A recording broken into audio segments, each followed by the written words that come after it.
Prime Minister Datuk Sri Ismail Sabri Yaakob has suggested to his Singapore counterpart, Prime Minister Lee Hsien Loong, about possibly reviving the KL-Singapore high-speed rail. Lee says the Republic is open to fresh proposals from Malaysia for the HSR project, although both countries previously had agreed to terminate the project. According to Bernama, Lee says the transport ministries of both countries will discuss the matter and Singapore looks forward to receiving more details from Malaysia. He was speaking at a joint press conference with Ismail Sabri that was live streamed today in conjunction with the launch of the land vaccinated travel lane in Singapore. Later, Ismail Sabri told reporters that discussions were still very preliminary and that more study on the details would be needed. To recap, on January 1st, Malaysia and Singapore jointly announced the termination of the HSR project as both countries failed to reach an agreement on changes proposed by Malaysia before the project agreement lapsed on December 31st, 2020. In March this year, Malaysia announced that it had paid 102.8 million Sing dollars to Singapore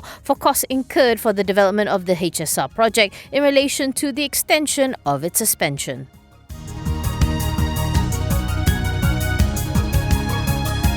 Public Bank's net profit for the third quarter dipped by 2% year-on-year to 1.36 billion as top line fell. Revenue for the quarter dropped by 6% to 4.8 billion from 5.1 billion previously. No dividend was declared for the quarter. Public Bank's founder and chairman emeritus Tan Sri Dr. Teh Hong Piao says the prevailing economic condition in 2021 remained challenging amid the prolonged COVID-19 pandemic. He says the reimposition of tighter containment measures during the third quarter of 2021 continued to dampen growth. As such, Public Bank undertook multiple proactive initiatives in its business strategies and placed greater emphasis on risk management and productivity. Teh says these efforts enabled the group to continue to demonstrate resilience in its performance by registering a net return on equity of 12.4% and a cost-to-income ratio of 31.7% during those 9 months. On asset quality, Teh says it was resilient and that Public Bank's gross impaired loans ratio remained stable at 0.3% as at end of September. On the bank's prospects, Teh says despite the ongoing challenges, Public Bank will remain steadfast in its efforts to strengthen its balance sheet, uphold its strong asset quality, as well as enhance cost efficiency further.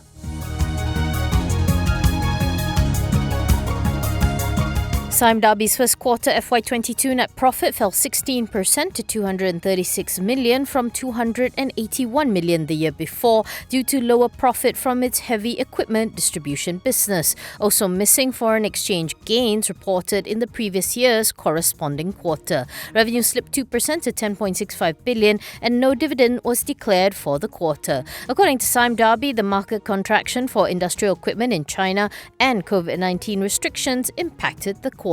Group CEO Datuk Jeffrey Salim Davidson says it is conscious of the economic and pandemic-related headwinds that could impact the group's performance across its markets in the Asia-Pacific region. However, he remains positive on long-term prospects in the region, saying that the group has built strong fundamentals and fired up its business to remain resilient. On Sime Darby's acquisition of Australia's Salmon Earthmoving in October, he says the purchase will not only contribute between 150 and 180 million in revenue for FY22, but it will also ensure diversification into the construction rental sector and into a new market in Australia.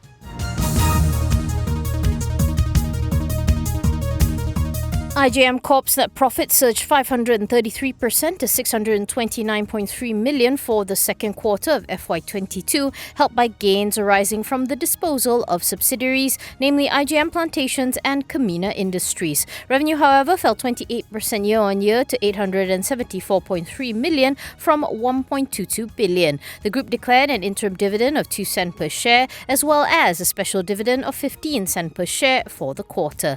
In a bourse filing, IGM says the lower operating revenue was due to the reimposition of the nationwide lockdown, which had restricted business activities for most of the quarter. However, it recorded gains of 639.4 million arising from the disposal of subsidiaries. For the first half, net profit skyrocketed 585% to 695 million, while revenue stayed fairly flat at 1.19 billion versus 1.89 billion previously. On its prospects, IGM says it expects its performance to gradually gradually improve during the second half as business restrictions continue to be lifted, given that most of the states it operates in are under Phase 4 of the National Recovery Plan. The construction division's outstanding order book currently stands at 4.51 billion and is expected to improve as construction activities resume. IGM also says the property market will benefit from the ongoing home ownership campaign and low interest tax regime, as well as the recent reduction of the real property gains tax.